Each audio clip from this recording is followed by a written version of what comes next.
Welcome to Text Me Back, a parasocial journey deep into the brainstems of two freaks in their 40s. I'm your host, Lindy West. I'm Megan Hatcher-Mays.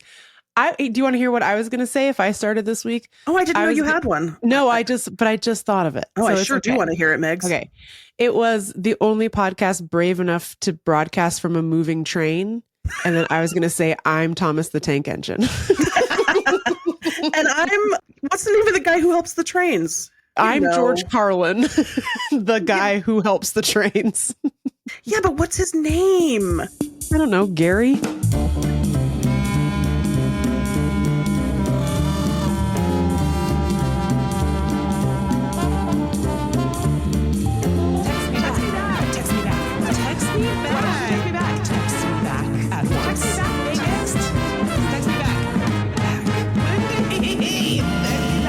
Okay, so we got a lot of great stuff in store for you today. This is a little bit of a special episode. Yeah. You might have noticed that Lindy might sound a little different than usual. Mm-hmm. You might notice that many things sound different than usual on today's episode, because last week when we were at the beloved and exclusive on-air festival, yes, we received what we in showbiz call a goodie bag. Yep. And inside the goodie bag was these two tiny little microphones. They're called lav mics, which is short for lavatory. They're short. No, it's not. It's short for lavatory. Yeah. Because you put it near your butt. Oh, Lord. You take them to the toilet. Anyway, so we thought it would be fun to use these little mics to do some field recording. So this is our field episode. Yep. So in this episode, you will hear us going to visit a wizard. Using our tiny microphone. You may hear someone on a train, Thomas the Tank Engine style, Choo-choo. and George Carlin style. Choo-choo, beep, beep, toot, toot, with their little microphone. We'll see. I guess we'll see what happens. And we are also going to Tide, because it's been 24 hours since we've seen each other. And so much, so much has happened. Literally so much has happened. And also, by the way, we're going to tell you about our adventures at the podcast festival. We are. In fact, where we got the tiny microphones from. Yes, exactly. Which involve, I'm barely paying attention because I'm trying to quickly look up the name of the man from Thomas the Tank Engine before I go insane. I was going to say, I feel like Lindy's energy is so weird right now, and I don't know what's happening. It's because I want to know the name of the man, and it's like, I can't even find it. It might just be engineer. He might not have a name. It might just be engineer. I think he might just be narrator. Okay, never mind. He played Mr. Conductor. He played Mr. Conductor from series 2 to 3. There, mystery solved. The name of his character. The name of the character was Mr. Conductor. Okay, let's start the show. Okay, shall we, Tide? It's been so long since I've seen you, and I don't know what you've been up to. And also last week we had to sing the tidings song ourselves, and so I just think it would behoove everyone to hear the proper version from the accursed media board. Hit it. The tidings, the tidings, the tidings, the tidings, the tidings, the tidings. You know, Megan, I signed in as a civilian today, so I don't have access to the media board. Does that make you happy? God. Yes, it does. Really happy, actually. So this has been a very special and strange week. You and I were together for a length of time not seen since the early 2000s. Yeah, not seen since Y2K. Yes. We joined forces on Thursday the 19th or something. Yep. And then I was not parted from your side. I did not leave you for one moment until Wednesday the 26th. Yeah, That's we met up. We met up in the Big Apple, baby. New York pizza, the Real city Brooklyn that never pizza. sleeps. Real Brooklyn pizza, And then we did our little song and dance at the on-air festival. And then you came back with me on a train to DC. And you got to meet Kevin The famous Kevin, who's a dog, by the way. Megan's dog. Good job. Good job letting the listeners know all the characters in case they don't know all the lore. You're still welcome here. This is the first episode of this show you've ever listened to. Kevin is my dog. He's Amish. And you got to meet Marge, and you unfortunately had to deal a little bit with the cat. But it was a lovely time. We watched a ton of Dungeons and Drag Queens. We caught up on, we finished up season 1 for you, and then we started watching season 2, and it was as charming as ever. I feel like and then we realized that we told people we were going to start playing Dungeons and Dragons and then never did. So that's back on the docket. Absolutely. Gang. I just have so much studying to do before I'm qualified to be a DM, but I'm going to I feel like we could play before you have to like take on the responsibilities of mastering. They have pre-made campaigns, Megan. I want to tell the people about what we experienced at On Air Fest. Yeah. It was our first professional podcasting adventure. Yeah. I feel like it was very legitimizing for the show. We were invited by Ronald Young Jr., aka Big Ron, to be the guests. AKA Professional Menace. Professional Menace and world's #1 podcaster, as far as I can tell. Yeah, just really quickly, he was the king of On Air Fest. You know, like everywhere we went, people were like, is that Ronald Young Jr.? It was like being with a actual celebrity. It was amazing. It was amazing. Amazing. And really a taste of our podcasting future, Megs, don't you think? Absolutely. No, we don't have the juice of Ron. Come on. No. But Ron so generously, I mean, really, he gave us our big break. If you think about it, like he invited us to be on Pop Culture Debate Club. Again, we got to be on it twice in 1 month, which is amazing. Unheard of. He invited us to be on Pop Culture Debate Club. Then once we've been smuggled into the festival is like, do you also want to record an episode of your podcast while lying on this big fig mattress? And we said, yes. Absolutely. So those were our 2 events. The point of the fest, I think, is for BBWs to network with each other about their podcasts. I think they do let BBMs network also, but I don't really support that. I don't support men in business, so I don't know what they got up to, but definitely it was primarily for BBWs. It's cute that they want to try, though. It's cute. Yeah, it is cute. But yeah, and I think mostly they do deals. Yep. And they do backroom swindles and mix-em-ups of the highest degree. Yes. The jinx are high and the selling of the shares is low.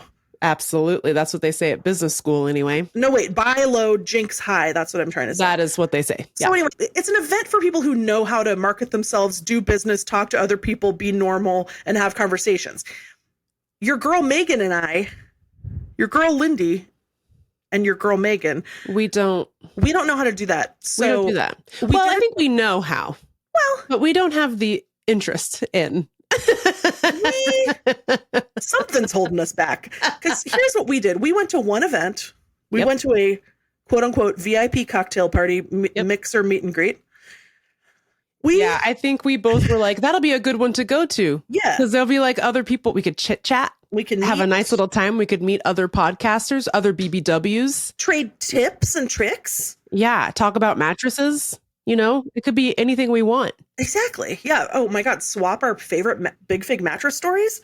Mine's recording last week's episode. But instead what happened is Megan and I walk, first of all, it's snowing and it's 0 degrees. We're in Brooklyn. We're in Williamsburg. We walk half a block to this venue, mysterious venue. We go inside. They direct us up a secret staircase into this sort of like loft area. Just really quick, when we first got in, what happened was we tried to check our coats, which took, for some reason, 15 full minutes. Yep. And then we walked over to the entrance and the lady said, just walk through the Twin Peaks hallway to the party. And then I said, I don't think I want the Garmin Bozia, ma'am. Did you understand why was it just red? Yes, she did. It was, the walls were red and the floor was black and white. It was not the chevron print, but it was definitely giving Black Lodge. Yes. And I was like, not the pain and sorrow at the podcast fest. Dude, I would have taken some Garmin Bozia at the podcast fest because the snacks at this party, which we'll get to in a minute. I don't want to blow the big story, but we walk up the Garmin Bozia stairs. Yes. And we come out into this room that's sort of like a Brooklyn loft that's been turned into an event space. And I don't have accurate head count, but based on the noise level Yeah. and also the degree of my immediate overwhelm, Yeah. I would say there were 4,000 to 5,000 people in there. Yeah. Yeah. Upwards of 8 million people in one Brooklyn loft. It was crazy. Do you know what the highest decibel is, Megan? Because that was the sound. Yeah. And probably infinity decibels. Yeah, I think would they be were. my guess. The DJ was playing, funky Sounds. hits at infinity plus 1 decibels. So the DJ was doing his set. Precisely 0 people were dancing because everyone who lives in Williamsburg is way too cool to do that. Or everyone who traveled there to do a podcast festival is a dork. Or is a dork and thought that they were going to be able to talk to someone at this event. So I'm like, I know. I immediately walk in and my first thought was, I'm 42 years old and I need to exit immediately. It was so loud. And I was like, oh God, like nothing has made me feel more golden girl than that walking through that entrance. I was Dorothy Zabornak. There's no Blanche on this podcast, let me tell you. That's 0 Blanches. We could really have used a Blanche. But it's one of those ecosystems where it's an industry that you and I are not really insiders of, even though we make a podcast, but we don't know the podcast people. And so you can feel everyone else in the room sort of looking around for, I guess, notable and powerful podcast people. And we are both not that, and we don't know who to look for, and we wouldn't talk to them if we saw everyone's eyes glazing over us. At just somebody's looking for Carlos podcast. Right. No one can find him. He's not at this. It's just like sad podcast hosts who want to network, and then people who work at bigger companies who want to quit their jobs, I assume. I don't know, want to go work for somebody else. So Megan got a glass of wine. I was immediately I tried to get in the drinks line and then was immediately sort of body slammed by a business boy. And so I fled. I ran to the other side of the room. I was like, never mind. I don't need my Coca-Cola. And so then we were thinking, well, at least a VIP meet and greet always has one thing going for it, and that's snacks. And that's a little hors d'oeuvres. Megan said, Lindy, do you think this party has snacks? And I said, I bet it does. Let's do a circuit. Yeah. So then we start plowing and by the way, through. I was like, is someone going to come out with a little snacky on a plate? I see no plates, no snackies, and no little guys walking around with them. We had to do a whole turn of the whole loft to find anything resembling a snacky. Mm-hmm. We were Lizzie Bennett and Mr. Darcy's mean sister taking a turn about the room. We certainly were. Nobody admired our fine eyes. Let me tell you that one thing for sure. Nary a snack was to be found. And then finally you were like, Megan, from across the room. I found it. So I'm starving. So I walk over to the table thinking it's going to be, worst case scenario, charcuterie. Yep. And can we just go back and say this party started at 7 and we got there at 7:30? Yep. We find the charcuterie table. There is not but piles of deli meats. No cracker. No cracker. A few slices of cheese. Just the deli meat. And I said, now what happened here? In 30 minutes, this got decimated by iHeartRadio of employees. Cheese only. Yeah. Is this a vegetarian medium? Yeah. At first I was like, maybe it is. What's happening here? Well, but then there was one sad, it was literally half a piece of half a triangle of cheese that someone had ripped, tasted, and then rejected and left there. It was like that. And then later we found one cracker. Yeah. On a table on just a to the left. Table. Yeah. And I was like, what? So what happened here was, again, somebody picked up this final cracker, inspected it and thought, I don't want to eat the last cracker, and then put it back. So there was various piles of deli meats, one cracker, and 2 triangles of cheese. Mounds of meat, one cracker, half a piece of cheese, and then just Reggie Watts circling like a shark. Circling round and round the deli meat table. I was like, Reggie, what happened to the crackers, man? What the fuck happened here? If you're Reggie Watts, can you give us a call and let us know what happened to the On Air Fest crackers? Because Boy, was I hungry. I really could have used at least a cracker or two, maybe a slice of cheese if I was feeling lucky. Before we left the hotel, we were like really gassing ourselves up to go because, like, you know, obviously our preference, both of us, is just to be laying down, sleeping ideally. But we're like, no, this is good. This will be good for the show. Yeah. We'll walk it's only 1 block away. We'll just walk over there, get our snackies, get our beverage, and talk to somebody. It'll be so easy. And then we'll sell the podcast to Richard Millionaire. Yep. And he'll give us a lot of money. It was like, it's just that easy. Bing, bang, bong. And then we walk in and I was like, hello? Oh, the bass is so loud. And why is there deli meat everywhere? It was just wild. So we left after 20 minutes and we met up with Big Ron at a ramen place. And that was truly sensational. I can't say enough nice things about it. So then we just spent the whole rest of the time following Ron around and forcing him to teach us the ways of podcasting. He was like, you guys should have a structure and a tagline. For which we immediately failed, I think. So thanks for the advice, Ron. No shade to the festival. It just was funny because I think we were like, this is going to be great. And then it was just ham. Well, there are all these moments where I think very optimistically, you know what I'm going to do? I'm going to become a different kind of person. Yeah. And I'm just not. I'm not the kind of person that can go to a party and talk to people, especially if it's loud and I've only had ham for dinner. You know what I mean? If you think I took a single bite of that ham, oh no, I think I didn't eat any of that shit. I need if I'm going to go to a podcast festival and I'm supposed to network, I need you to set up like speed dating for me. I know, where people are forced to talk to me. They're not allowed to leave for 3 minutes. Yeah, and then let me do my charm offensive while they're captive. Why is there a DJ here? No offense, because he actually was playing good music. And there was one lady who I actually almost went up to her. She was the only person having fun. And she knew all the words to all the songs and she was like feeling it. And I was like, I really want to go up to her and be like, I love your energy. But then I got too bashful and then we left. But if you're her, thank you. Thank you for bringing a good vibe to the party. Thank you. You're our favorite memory. But otherwise, it was a lovely experience. And I would happily go back to that mattress suite any day. You know? Oh, me too. And on Airfest, bring us again. I'm happy to host the networking speed dating event that I just invented. My fee for hosting is $200 million, courtesy of Carlos Podcast. And a pile of ham. Reggie Watts reclining atop a pile of ham.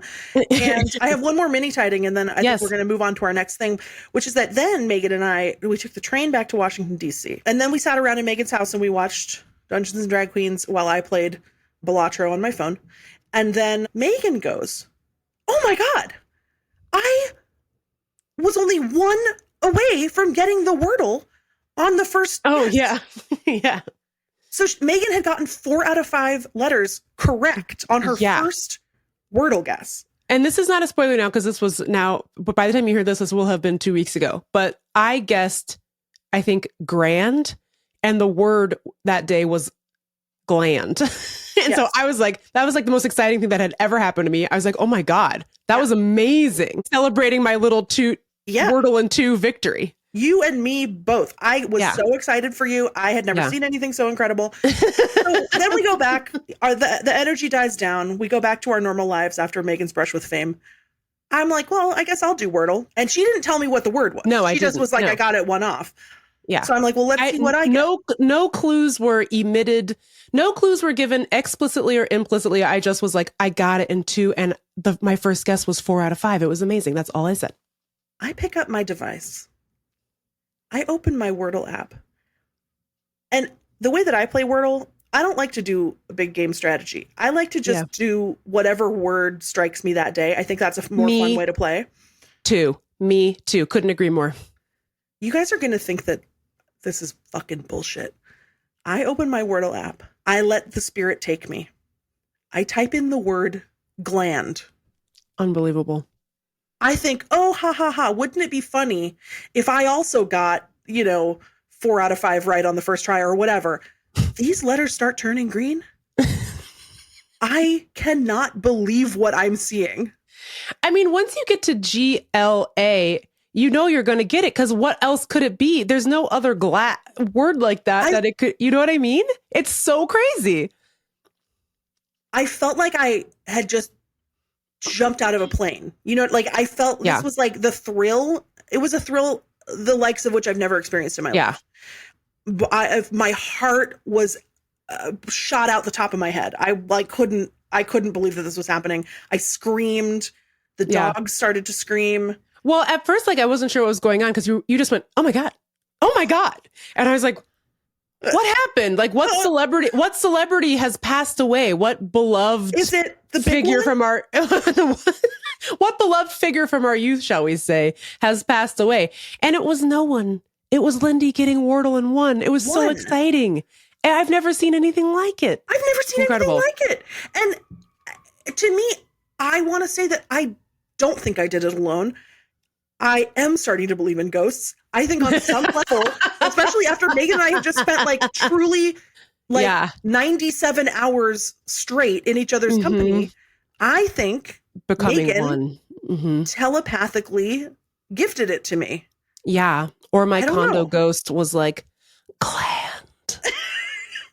Also, a You know? humiliating word to get on one guess, because why did I put in gland? And then everyone in my Wordle group, my Wordle know. group chat was like, you're perverted.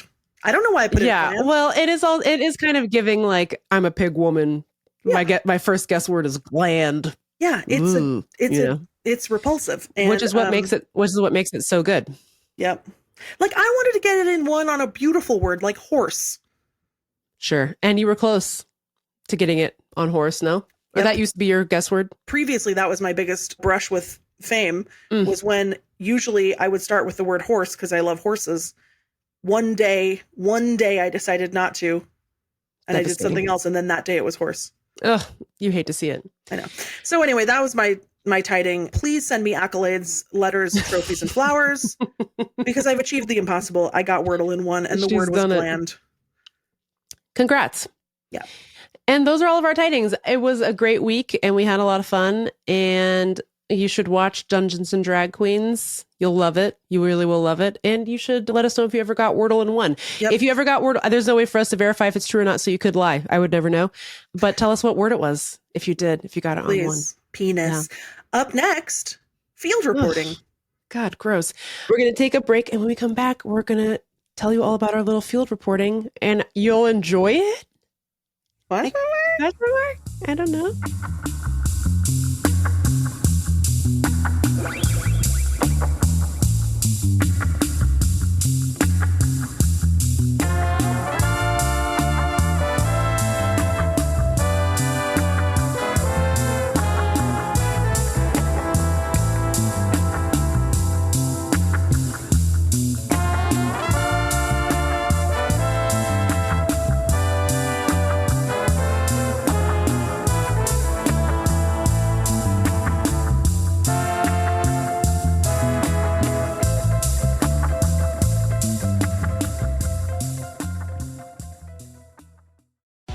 I earned my degree online at Arizona State University. I chose to get my degree at ASU because I knew that I'd get a quality education, they were recognized for excellence, and that I would be prepared for the workforce upon graduating. To be associated with ASU, both as a student and alum, it makes me extremely proud, and having experienced the program, I know now that I'm set up for success. Learn more at asuonline.asu.edu. All right. So like we've been, for some reason, foreshadowing for 45 minutes on this podcast, we got these tiny little microphones and we just thought it would be funny to do some on the street, text me back, reporting, journalism. Record some Okay. tiny little stories. Yeah, some little stories. And so we did. For people who don't know, the wizard, Tyler, who we had on our Lord of the Rings episode, lives in the DC area. So we were like, we should take the train, the commuter train, the metro, out to Maryland, where the wizard lives, and we should make some potions and we should cast some spells and just overall have a nice little time with the wizard. So that's what we did. And give the wizard a little bit of emotional support because the wizard's going through a hard time. The wizard works for the federal government, and I think we'll just leave it there. Yep. For now, you can imagine what the wizard might be going through right now. You know what I'm saying? The wizard may have been cast slightly into the pit of Khazad Doom. Yep. Somebody may have cast a spell on the wizard called goodbye, but hey, listen to this and find out. And we hope you enjoy.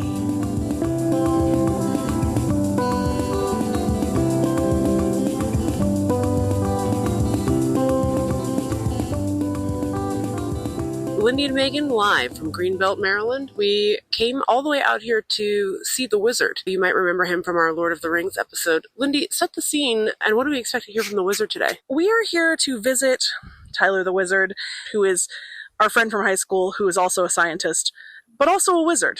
The wizard is pulling up to us now, and I'm going to guess a 1999 white Subaru Outback Limited. Pure white like his horse, Shadowfax. Much like Shadowfax. All right, let's see what the wizard has to say for himself.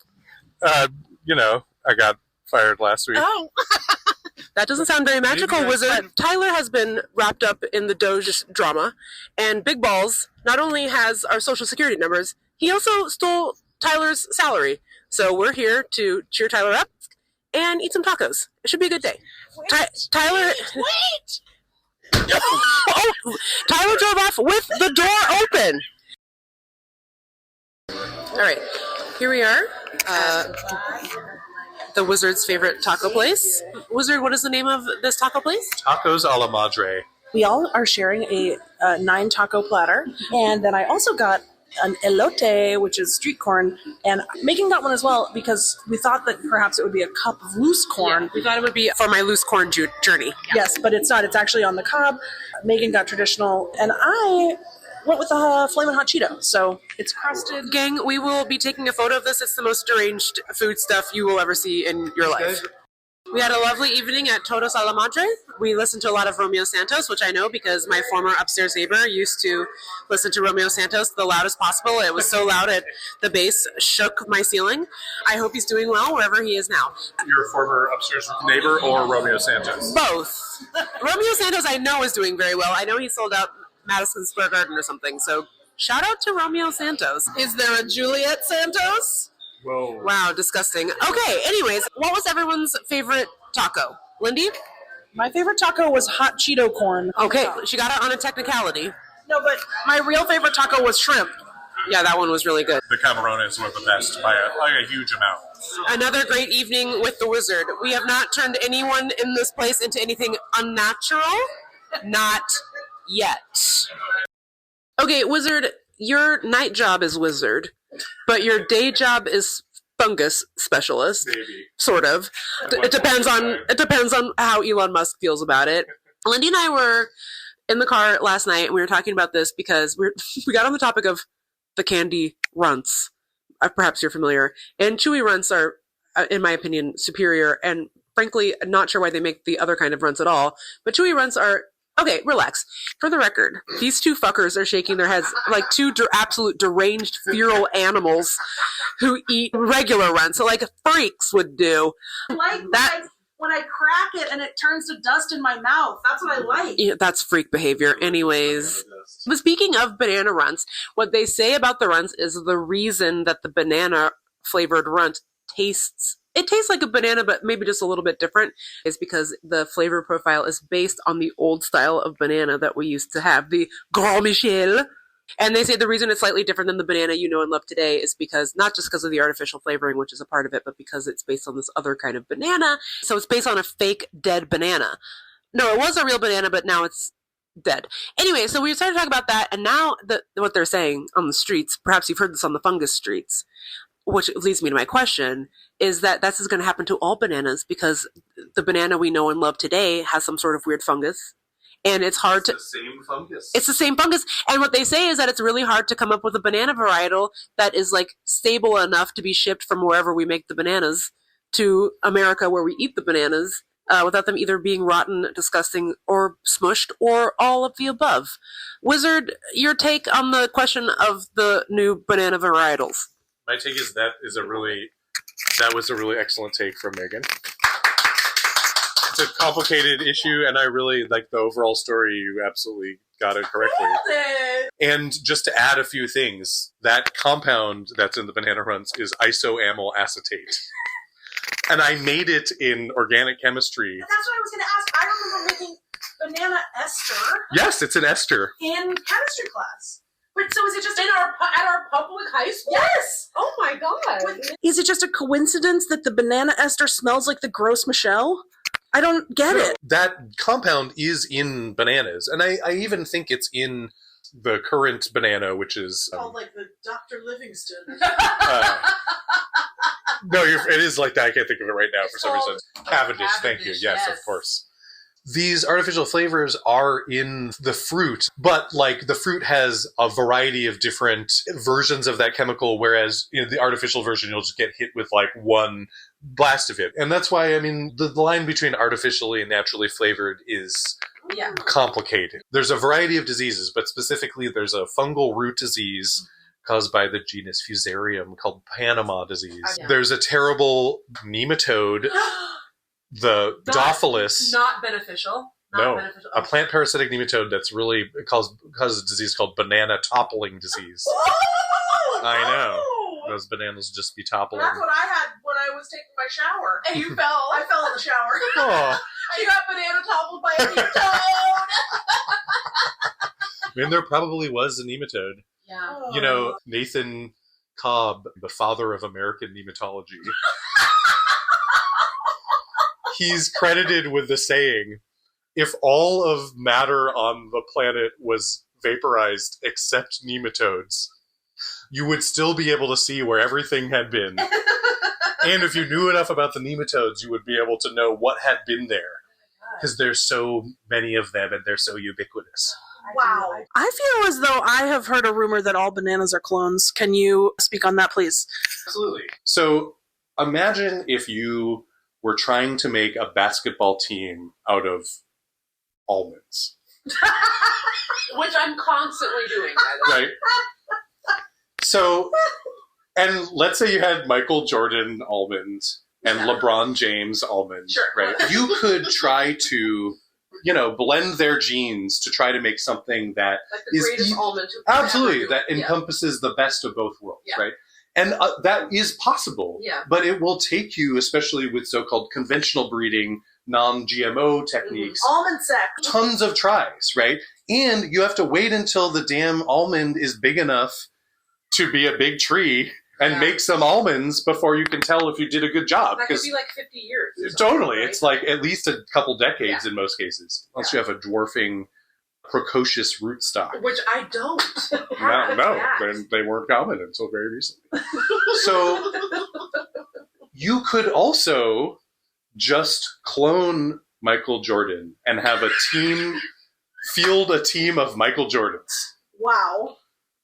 And that's what is done in most agriculture. So yes, so the bananas are all clonal, and they're like one perfect banana that when it started, it was resistant to diseases in the field, and it had these incredible properties where we could harvest it in Central America, green on the vines, put it on these specially made container ships, ship it all the way to the US, and still have somehow they be way cheaper than all the fruit we grow here. And so right now, these fungi and bacteria and nematodes have started to take over. This is inevitable when you're fielding the same clonal thing across multiple countries just out there, that they all learn how to deal with the resistance. So right now, 25% of the money you spend on a banana is going to fungicide.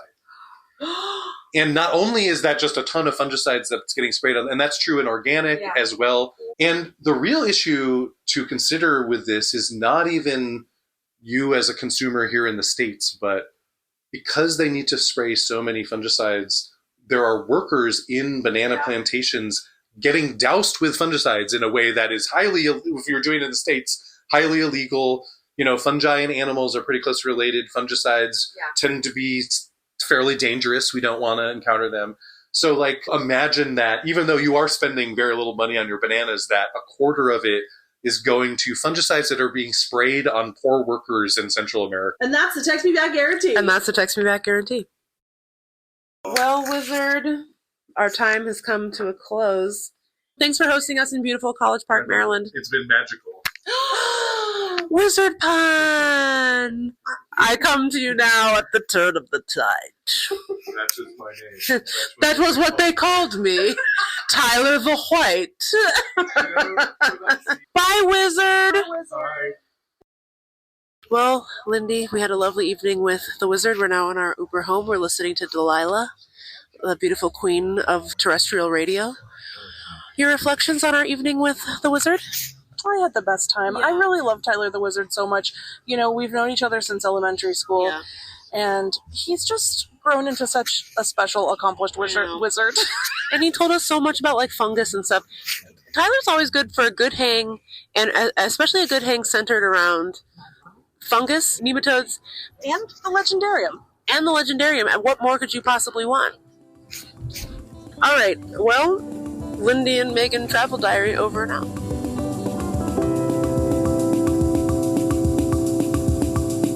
Okay, well, that was the wizard. We had such a nice time with him, and the tacos were so good, and we got to see the Smaug incense holder that we gave him, which we posted on our Instagram account, and I believe that we lifted Tyler the White's spirits on that fine day. Yeah, I hope that we could lift a little bit of the wizard's burden. Yeah, because it's hard out here.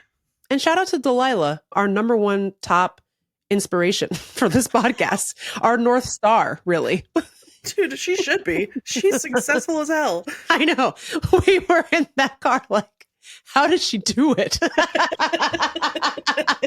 I was like, we have a phone number. Nobody calls it.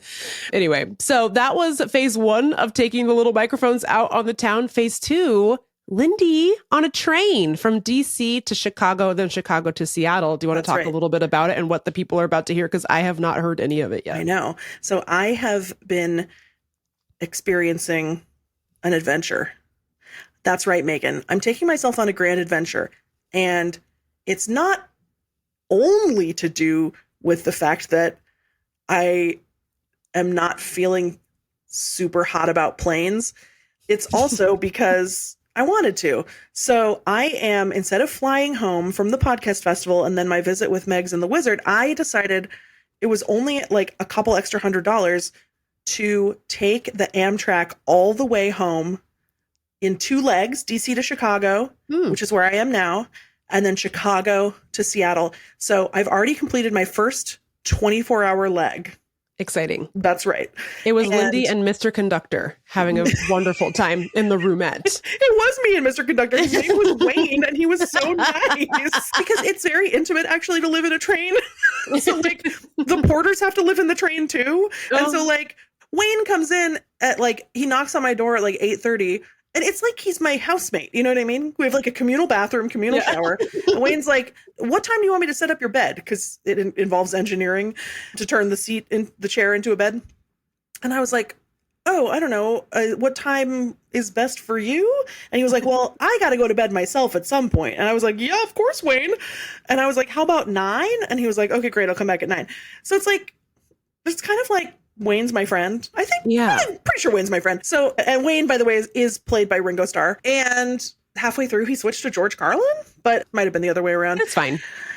Anyway, I have now lived 24 hours on a train. I freaking loved it. You're going to hear about it in 1 second in a few little special field recordings. We're calling Lindy's on a Train. Choo choo. I hope you enjoy. And toot toot.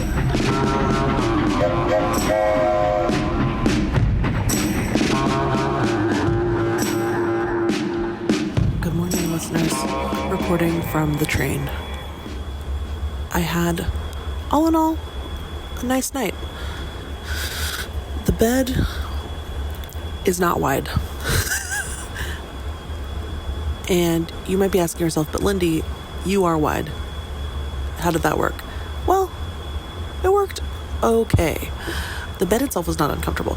It was just sort of the size of like a large skateboard. But eventually I got into a rhythm and figured out how to be comfortable. And I slept pretty well. I liked it. I don't know. It felt like when you're a little kid and you fall asleep in the car while your parents are driving home from a Christmas party or something. You know what I mean? Like, it just felt like, I'm not in charge here. Someone's taking care of me. And his name's Wayne, and he's the porter. So that was nice.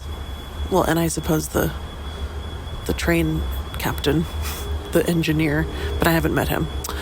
And I don't know his name or her name. Women can drive trains too. Now I am passing through Lafayette, Indiana, the birthplace of Guns N' Roses. Welcome to the jungle, baby. You're gonna die. It's, obviously I'm not getting to know ins and outs, the deep truth of Lafayette, Indiana. I am only seeing what's right next to the train tracks. But it's not that nice. Newsflash. It's not that nice. But there's probably some nice stuff. Wow. Just passing by the most haunted tiny cemetery with like 9 graves. Very haunted, very spooky. Indiana is giving spooky all the way. Indiana really brings the spooky. And that's not a compliment. But on the other hand, Axl Rose. I've passed a lot of little country cemeteries and also big city cemeteries on this train. I guess the train can't wake the dead people, so they put the tracks near their coffins. Anyway, I can't stop thinking about the logistics of burying people in cemeteries. How do we still have space in the cemeteries anywhere in the whole world? Because people are dying every day and you have to have a place to dig a hole and put their coffin? I just don't understand. You can still go in 2025 to a cemetery and reserve a room in the ground? That doesn't seem right. Do you think that people got really into being cremated? Because I feel like now, I don't know anyone that's like, yes, I want to be buried, I want to be embalmed and put in a satin-lined coffin and buried in a cemetery. And do you think that was like psyop by some kind of big cemetery to get people to stop filling up all the cemeteries? Was there a push for cremation because the cemeteries are full? This is a real question. If you know the answer, let me know. Over and out. In a few hours, I will be arriving in Chicago. And what will be in store for me there? Who can say? I did read on Reddit that this train in particular has this weird shelf that sticks out under the window that you cannot fold down or remove. And so that takes up a good 6 inches of the bed space and was indeed the cause of all my problems last night. So if the next train doesn't have a weird shelf, then that's a 10 out of 10 for fat people, baby. Thank you. I'm now passing the Tippecanoe battlefield, and it's reminding me that, I just saw Tyler the Wizard yesterday, and when we were in high school, my dad would always say, Tippecanoe and Tyler too, whenever Tyler came over, which was the campaign slogan for 10th President John Tyler. Ask me how I know that. It's because I memorized the rap of the presidents in 3rd grade. Thank you. Excuse me, slight correction. It was the campaign slogan for the campaign of William Henry Harrison, the 9th president, and his running mate, John Tyler, who then became the 10th president. Very sorry. And also sorry I said Benjamin Harrison. It's only 7 a.m. and I slept on a skateboard. Thank you. Oh, and also William Henry Harrison was nicknamed Tippecanoe because he was known as the hero of Tippecanoe, which was the Battle of Tippecanoe, which was a battle where white people were being evil. But they didn't exactly win. And at the end, the indigenous people came back and they dug up all of the white people's bodies and they threw them around. So, Tippecanoe and Tyler too.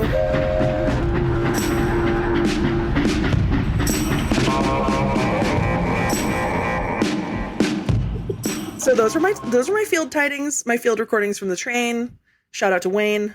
Now I'm about to embark on the greatest adventure of all, which is 48 hours living in the train from Chicago to Seattle, across the snowy plains of Montana, North Dakota, Wisconsin, Minnesota, a little bit of Idaho, and then Eastern Yeah. Washington. And for the record, what you're about to hear, Lindy hasn't even I haven't done it heard yet. Yes. So it's a mystery to everyone at this Could moment. just be 48 hours of me crying. We'll see. Her phone might break, and then we will have made a lot of big promises that we can't deliver on. And that's the text me back guarantee. Okay. You know what we need a jingle for is the text me back guarantee Yeah, we do. that we play every time we talk about the we text me do. back Which guarantee. will be the most used jingle Yeah. of all the jingles. Well, enjoy this little snippet from Lindy's journey, and I guess we'll find out who the new Mr. Conductor is. I know. I can't from wait Chicago to find out. Seattle. I can't wait to find out either. I mean, this is like a really fun. This is a fun cliffhanger for both of us. I know. This is kind of fun. We like created a mystery for ourselves. So You're- TBD. Stay You're tuned. gonna find out in 3, 2, 1. Train.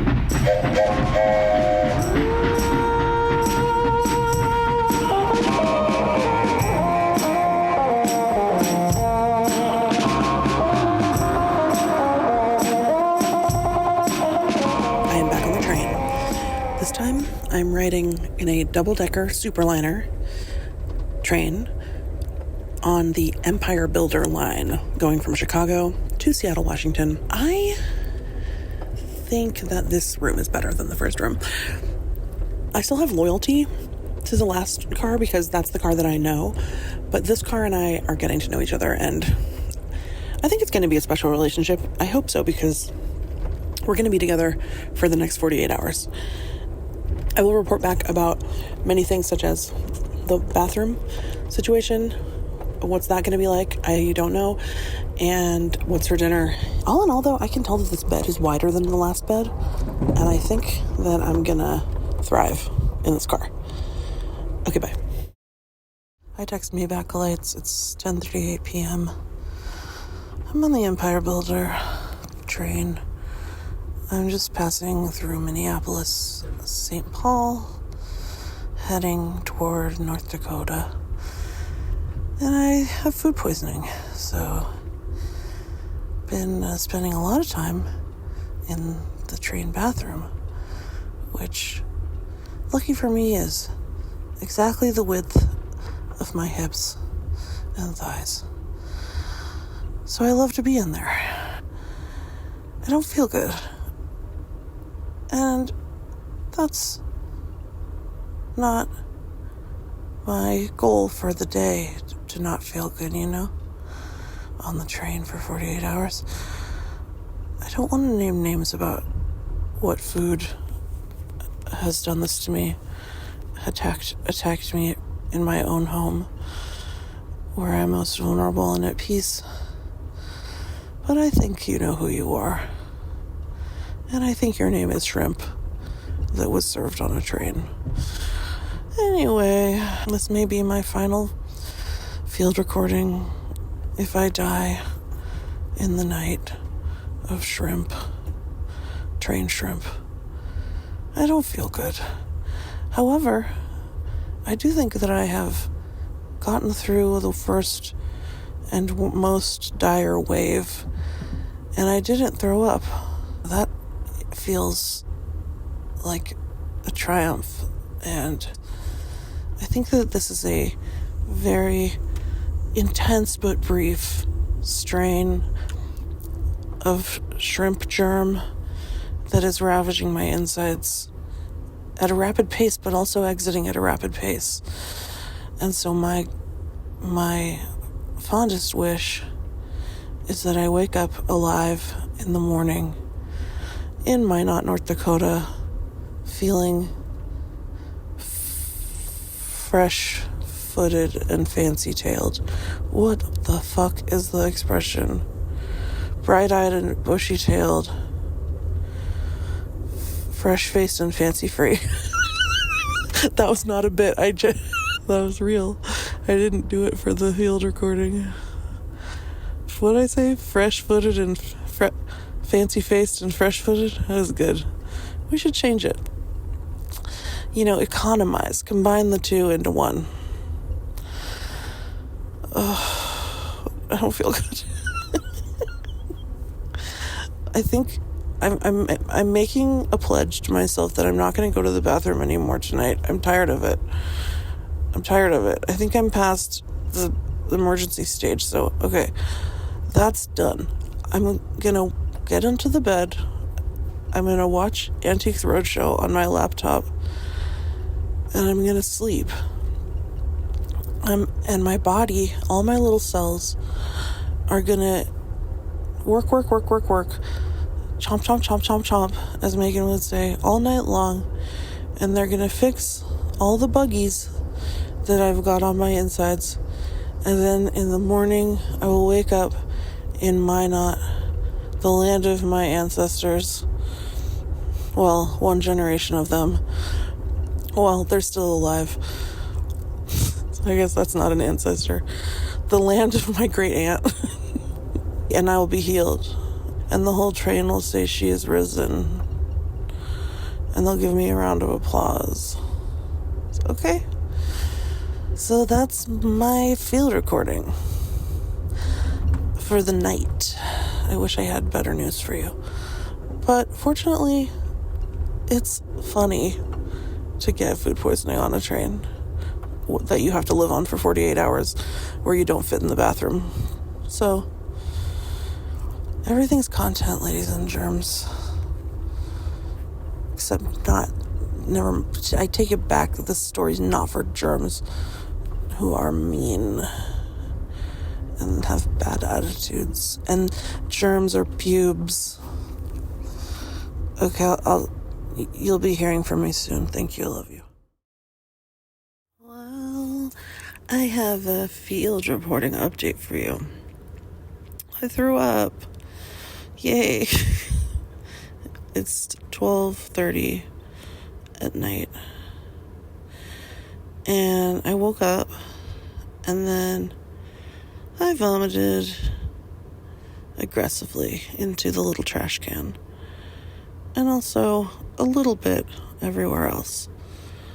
And then, as it was happening, feel free to skip ahead if you don't want to hear about this. I experienced a rite of passage that I'd only heard about in old wives' tales, which is that I puked so hard in the garbage that I shit my pants just a little. I mean, actually, I don't know how to quantify it. An unpleasant amount. An amount that I had to take a shower and throw away my clothes. So then I took a shower in the train shower. And that was small. Now I'm back in my room. I wiped everything down with baby wipes. I threw away the trash can full of barf. And now I'm lying down. I would literally commit homicide for a Sprite. But it seems like there's no way to call anyone because the crew is sleeping, as they should be. And a little train engineer went by up the hallway while I was sitting on the edge of the bed, wishing for Sprite, praying for Sprite.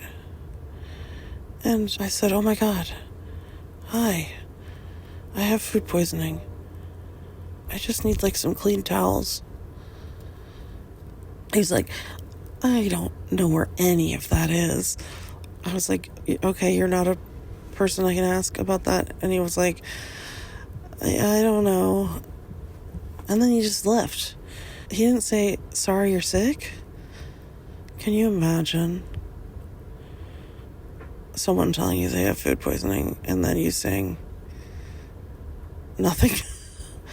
Anyway, I'm going to try hitting my call button again and see what happens. I'll report back. Okay, it's finally morning. It's 6:45. We're moving through North Dakota, and I finally just got my Sprite. So I'm going to have my first sip of the Sprite right now. Oh my God. Oh my God.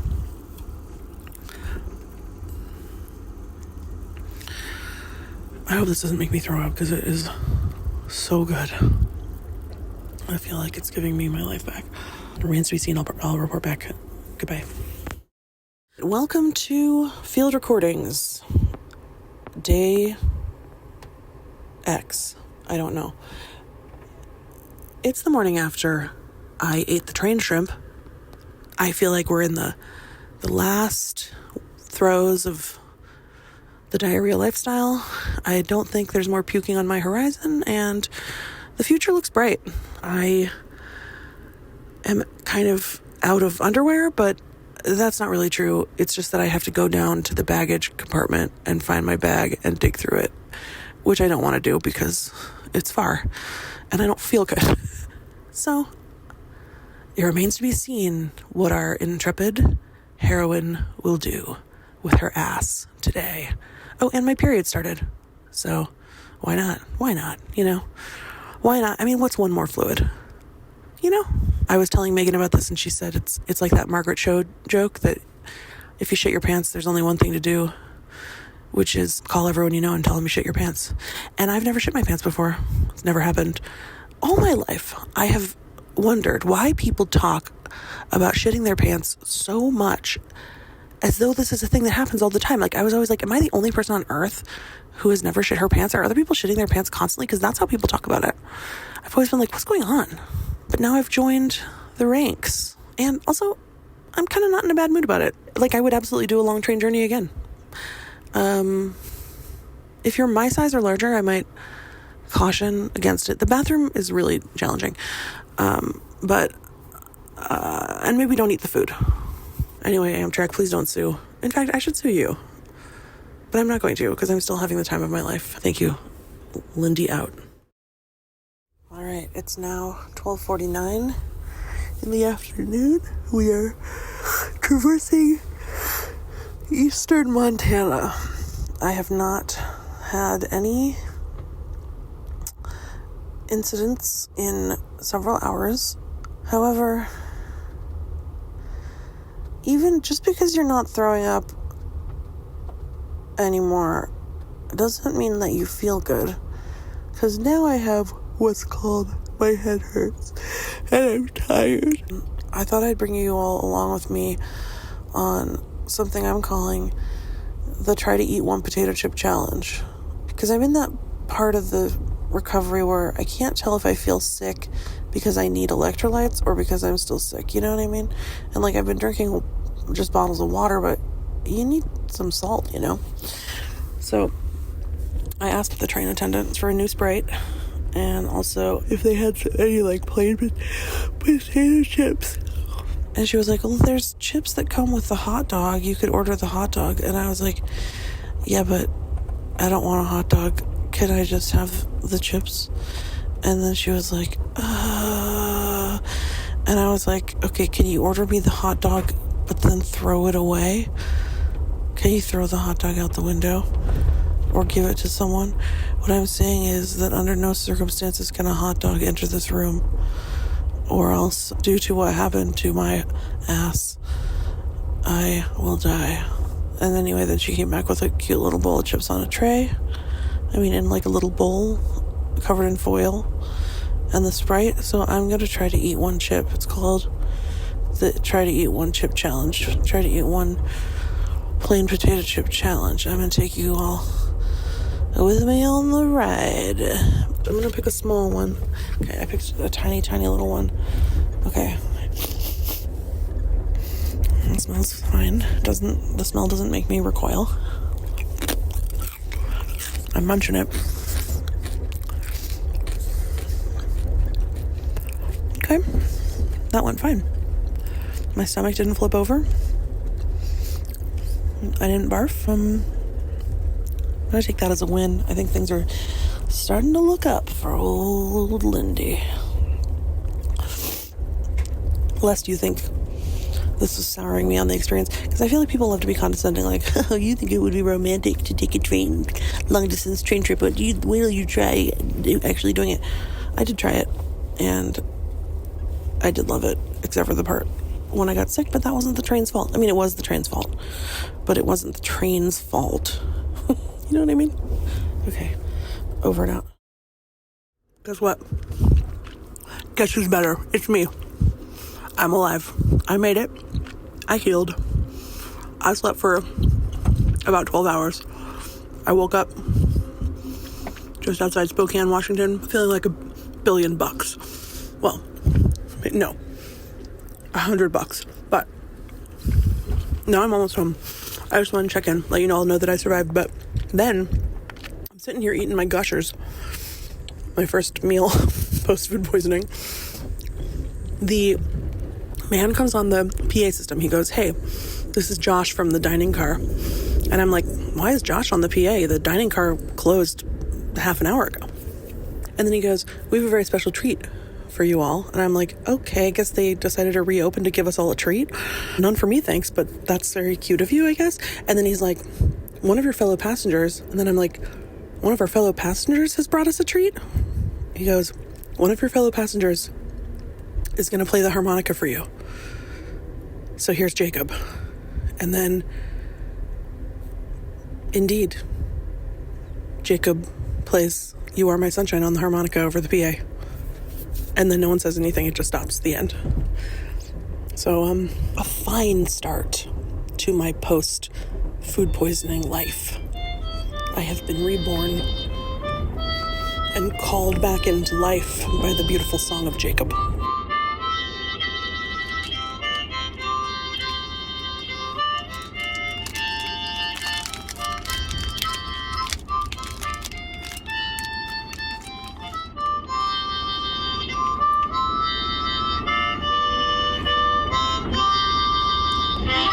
Well, well, Mr. Conductor. Another great episode. I loved listening to what you just played for us, which I have heard and enjoyed. We Train. sure had a time, didn't we? Me and We Mr. sure- Conductor. We certainly did. We certainly know what happened and are enriched as a result. So we hope you enjoyed our little foray into the field. And we sure enjoyed making it. I can't wait to do some more projects with that tiny microphone. Yeah. It's cute as a button. And Yeah. it's been fun to get out there into the world and do a little Yeah, it was freestyle fun. stuff, you know? Yeah. And it was fun to do stuff together, me and you, and together in person, because we are almost never together. So it was nice to have a couple of recording moments where we actually were physically proximate. And I do think that we make a magic sauce when we're together. I I feel think so like too. the energy in the air becomes different. And so That's we're what going they to say. we did have a funny joke, I thought, which was because that we should have done this on the first day that we saw each other Yes. instead of after 9 days of Yeah. constant Right. contact, because we were really funny at the beginning, and then by the end The riffs were hot on by day the one. end- by the end it devolves.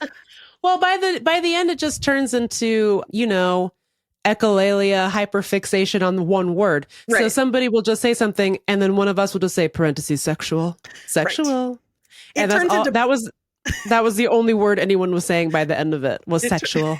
it turns into bog twin language Yeah, it's not good. for anyone. sure. No, my husband loved it, and he misses you a great deal.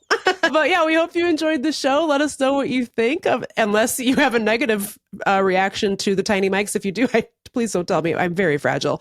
But if you liked it, leave us a review. 5 stars, please. Yep. And you know what would be so helpful? We were talking about this when we were together. Is if you could go ahead and tell your friends to listen to our show, and ideally subscribe to our Patreon ? Patreon.com/textmebackpod. You know how when you go to like political rallies and they say call 5 friends? I'm telling you to do that. But instead, to save our democracy, I would love for you to save our podcast. Yeah. You could just tack it on to the end of making your 5 phone calls to your representatives. Yeah. Right. Do your 5 calls for democracy, then do your 5 calls for Text Me Back. Yeah, it's really easy. Do we have an app for that? No, we don't.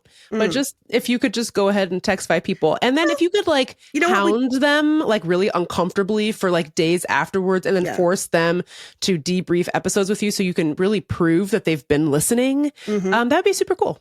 Also, I think we do have an app for that.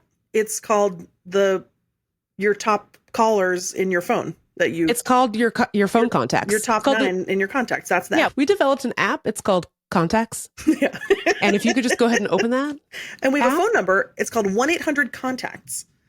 1-800-CONTACTS, where you can evangelize about the Text Me Back podcast. Call 1-800-CONTACT, and whoever answers, you tell them about Text Me Back podcast. You tell them it's a couple of BBWs having a great time. Parentheses, sexual. They're gonna love it. They're gonna love it. Okay, And you're thanks. they might send you some glasses. I don't know. It'll be fun. But thanks for listening. I hope you enjoyed, and we'll see you next week. Who knows what's gonna happen then? It'll probably be a normal episode recorded in a stationary manner, not on a moving train, Not on a moving train. unfortunately. Thanks, listeners. We love ya. Mwah! Thank you so much for listening to Text Me Back. If you like the show, please tell your best friend about us. Be sure to rate and review us. It helps people find the show. And most importantly, please support our Patreon so we can keep making this. It's patreon.com/textmebackpod. Text Me Back is a production of Megan and Lindy, proud members of the BFF Network. Our senior producer is Megan Hatcher-Mays. Our other senior producer is me. Our show is supported by Co-Pilot Collective and produced by Allie Slice. Our digital strategist is Chance Nichols. Diana Bowen is our video and creative wizard. Our production team includes Lindy West, Megan Hatcher-Mays, our loves, our anxieties, and our fears. Our music is by Chief Ahamefule J. Oluo. Special thanks to our perfect angels, Jeannie Yandel, Brandy Fullwood, and Isolde Raftery. I'm Lindy West. And I'm Megan Hatcher-Mays. See you next week. Mwah!